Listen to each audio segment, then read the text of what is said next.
All right, our topic for today is the struggle for justice in the early Spanish period. This is the title of chapter 3 in Father Schumacher's textbook. And the title comes from the work of Bartolomé de las Casas and Francisco de Vitoria, two persons whom we saw in the first part of last week's session. So we had a version of that nightmare which unfolded in the Caribbean and in Latin America in the first third of the 16th century. I should warn you that our session today is heavy. It doesn't help that it's online rather than in person. It's heavy. I'm saying this because most of the slides are text heavy. A few of you complained about that, and that perhaps I was too quick in retiring some of the slides. You know, when I do that, it's because I don't expect you to read everything that's there. And the signal for that is that I summarize the slide. When I would like you to read everything that's there, I will read it with you. But I know I would probably not follow a speaker who tells me that. I will try to read as much as I can of the slide that appears on the screen. At any rate, you can always ask the crew, our crew, to send you a copy of the slides. Okay. The dates, what do they refer to? From the time of the first complaints of the missionaries to the time of the plebiscites. So what are those complaints? So 1570 also corresponds to the beginning of official Christianization in the Philippines. What I mean by that is that Legazpi and the missionaries were waiting for the go signal from Philip II to begin formal Christianization in the islands, because they were not sure if it would be possible for them to return and so there to the Philippine Islands. And so there would be once again the danger of apostasy, meaning people who were baptized and then are neglected and they abandon Christianity. They did not want a repeat of what happened under Magellan.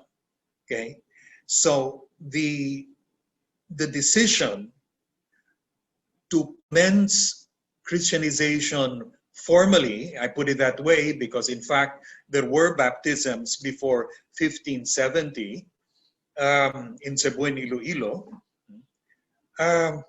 That formal beginning dates back to 1570.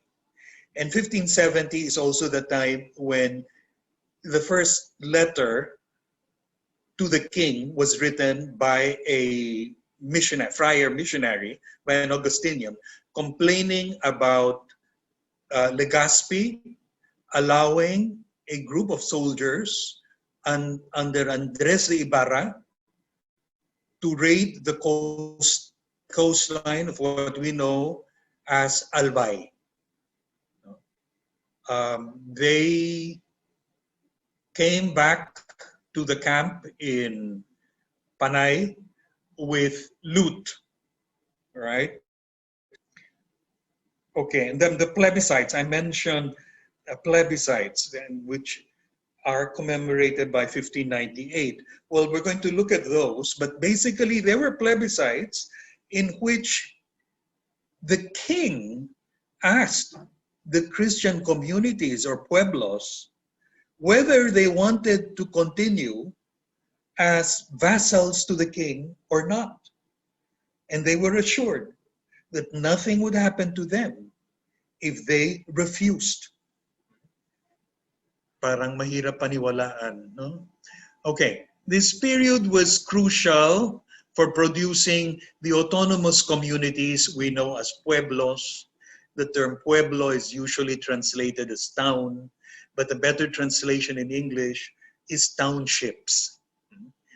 Spaniards were forbidden by law from visiting or residing in pueblos by the end of the 16th century, and this prohibition lasted for some 200 years. Although we must say that when the law was abolished, there was no migration of Spaniards to the provinces. So these pueblos or communities were conceived of as Christian communities.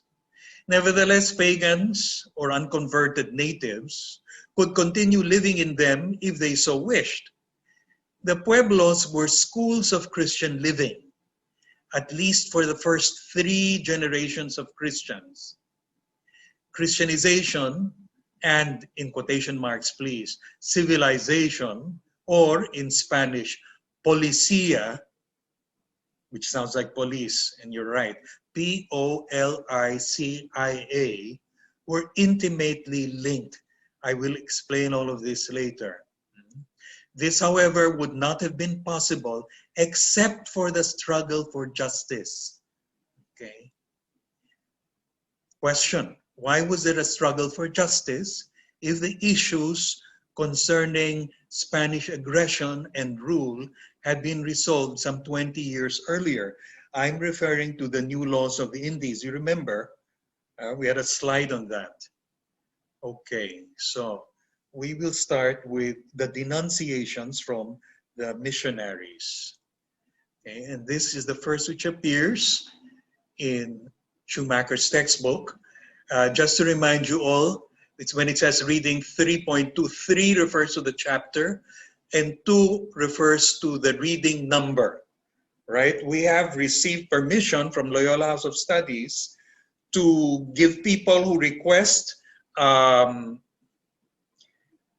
to send people copies of excerpts from Schumacher's textbook. So I guess you just alert the crew to the readings that you would be interested in. So Diego de Herrera was one of the first missionaries. If you remember, there was a slide on that, and he wrote this Memoria in 1572 or 1573. A captain with soldiers and interpreters goes to a town which is either known only by report or which other Spaniards have already plundered. They tell the townspeople that if they want to be friends of the Spaniards, they must pay tribute at once. If the people say yes, they stop to work out what each man must give and demand that he give it immediately. Sometimes the people refuse to give what is asked. Then they sack the town. They also think they have a right to sack if the people do not wait for them, but abandon their houses. They do all this without performing any service for them in return, without telling them for what purpose they have been sent by His Majesty, and without giving them any religious instruction. So these memorias of Herrera, they refer to the so-called conquest of Luzon, which means from 1570 to around 1572, not to the Visayas. Okay? This was a problem which Legazpi had. In the instructions to Legazpi, there is no mention of domination or attacking native communities. Here, the slide, the quotation refers to become vassals of the King of Spain. No? That's what paying the tribute refers to. But in the instructions received by Legazpi, becoming a vassal of Spain was the end of a process. Okay? And the complaint of the friars really is that this process had not been followed. Ano yung proseso na yun? No? What was that process? It began with evangelization. And then once people were baptized, which could be, and that was the case in many places in the Philippines, after many months or even after a few years, then they were asked if they wanted to become vassals of the King of Spain. What did it mean to be a vassal of the King of Spain?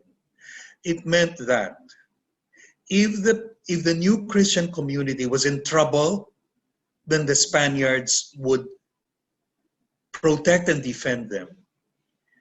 It also meant that if the Spaniards were in trouble, that the vassals would go and assist them. This is, of course, what happened when Limahong invaded or attacked Manila in 1574. Then the Spaniards were assisted by Ilocanos, Pampangos, and by Tagalogs. Was this something foreign to them? No. No. The Tausugs, for example, were paying tribute to the Chinese emperor in the 14th century,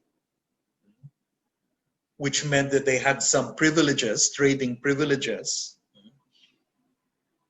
But it also included the title that they were recognized by the Chinese emperor.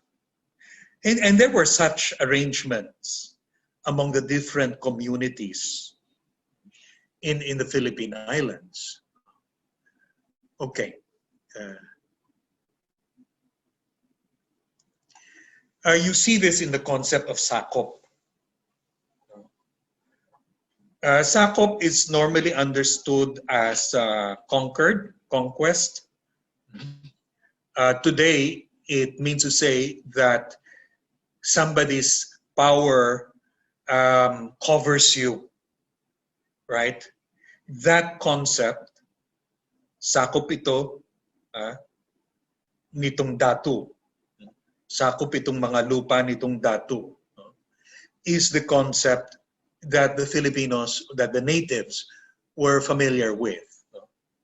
Well, what was behind the attacks made by the soldiers to native communities, or this visits to communities and demanding tribute?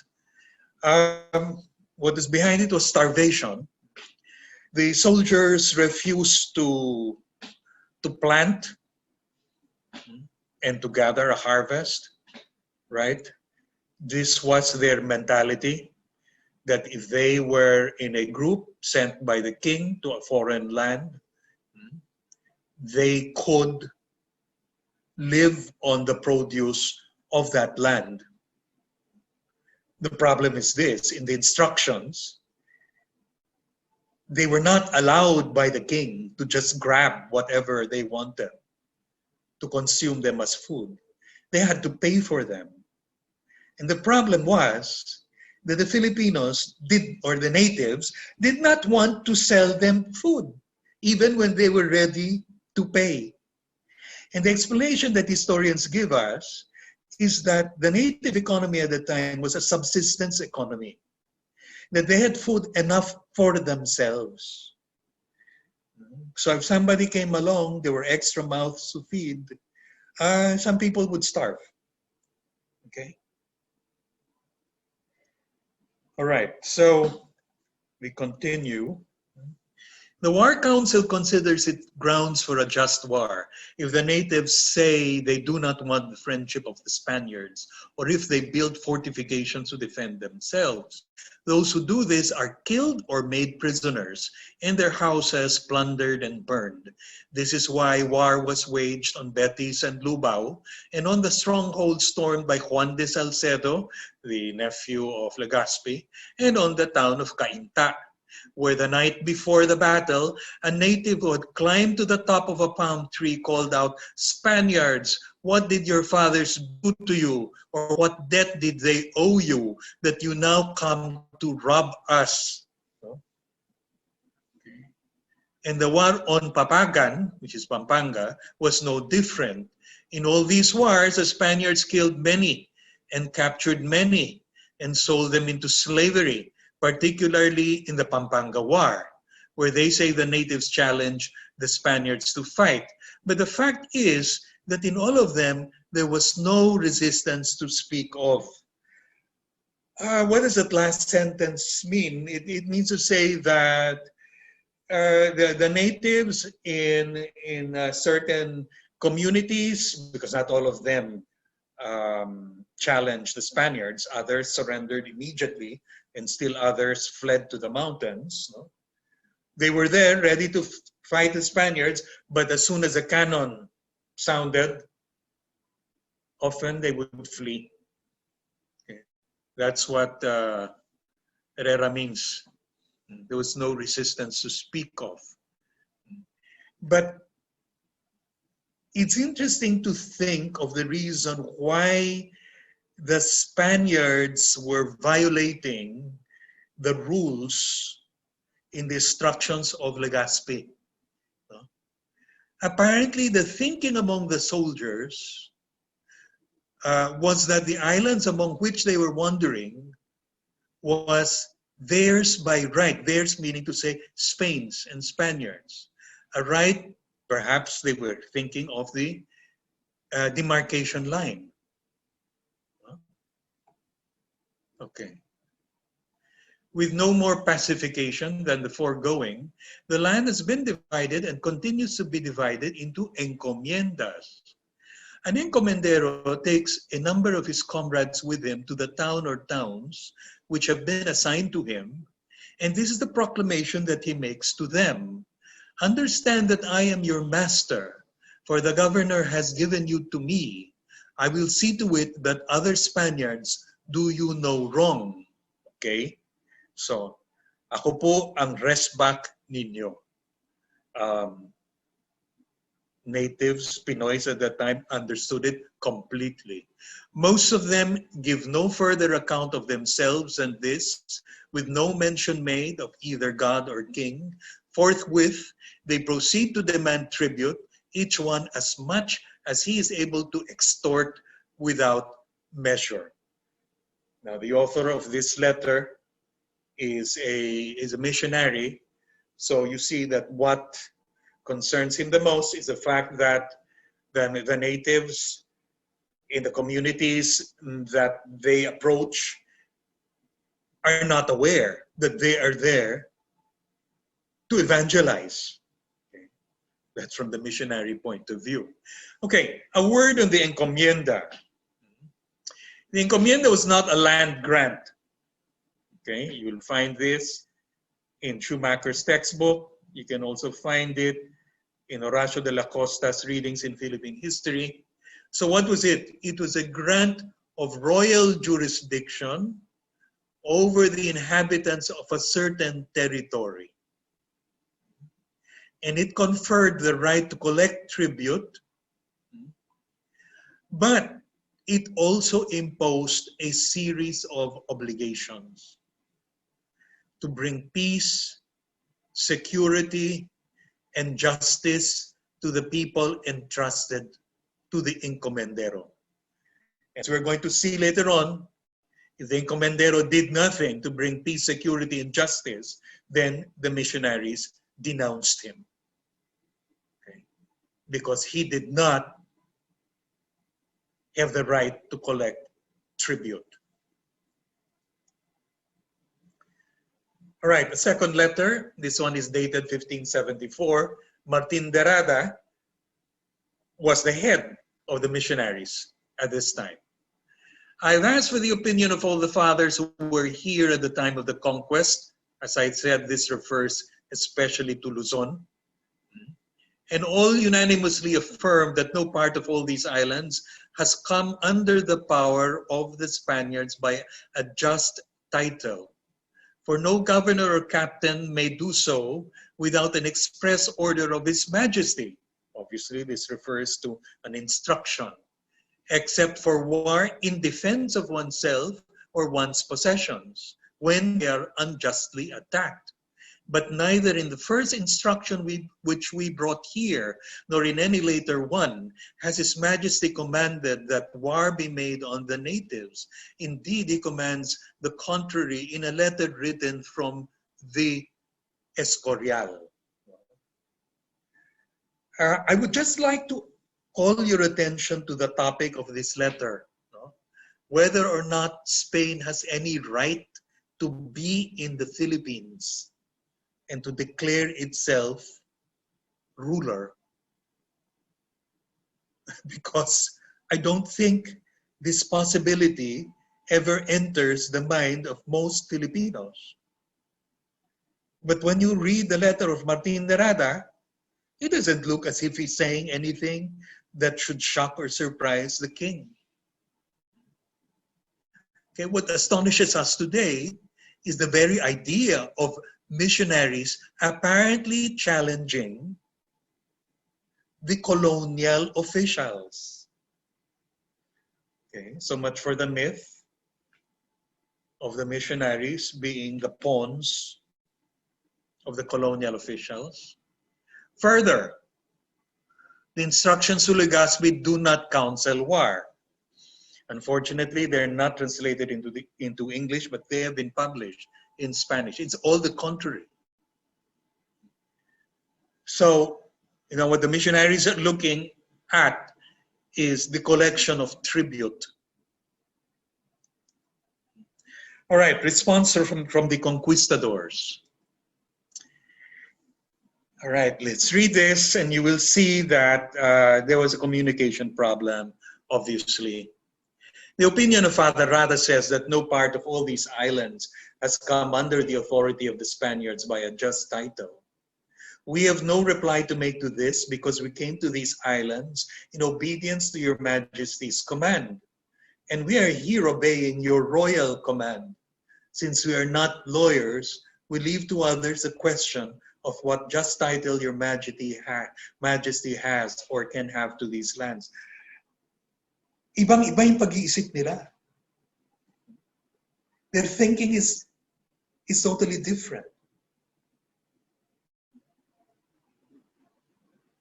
Okay. So they seem to feel they're justified to do what they're doing to demand tribute simply because the king has already sent them over to the Philippine Islands. But that's not what his instructions read. I've read them. Did Legazpi know this? Yes, he did. Did he tell the other officials? I think so. But the complaints are with the soldiers, the common soldiers. I think what we have to keep in mind is that by 1570, when the permission to evangelize was received, the soldiers of Legazpi were in a mutinous state. And basically because Legazpi was prohibiting them from just raiding the villages of Cebuanos and Panayanons and getting food. Now it looks like that incident which was denounced in 1570 about Legazpi allowing soldiers to raid Bicol was a moment when Legazpi finally collapsed. Well, he had been waiting 5 years for permission from Spain, and nothing was forthcoming. And the people of Cebu and Panay refused to sell food to the Spanish crew. So in this letter, I've not placed it here, but Guido de la Besares, who was the successor of Legazpi, Legazpi died in 72, since he had a stroke, said that the natives turned the blame on Filipinos, the natives, saying that they were traitors, that they would break the peace, that there were towns that would rebel and challenge the Spaniards, no? That they would refuse to pay tribute, that they had ill will. So is Lavesares lying through his teeth? Not necessarily. But it doesn't mean either that the natives were treacherous or full of ill will. I think what you have here is a culture clash. The natives, in the complaints made by Lavesares, were fighting back in the way they knew how to fight back.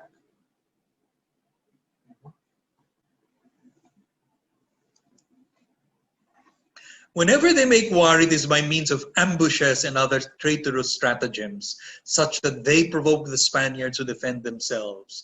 If the Spaniards go armed, it is for the security of their persons. For if they are unarmed and not on the watch, the natives would kill them.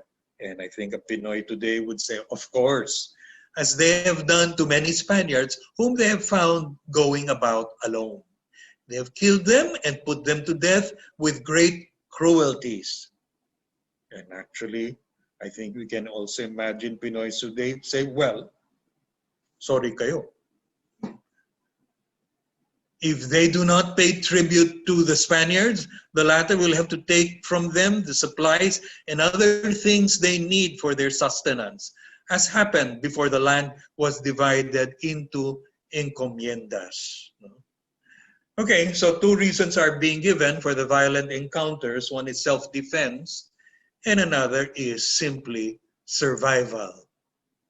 Okay.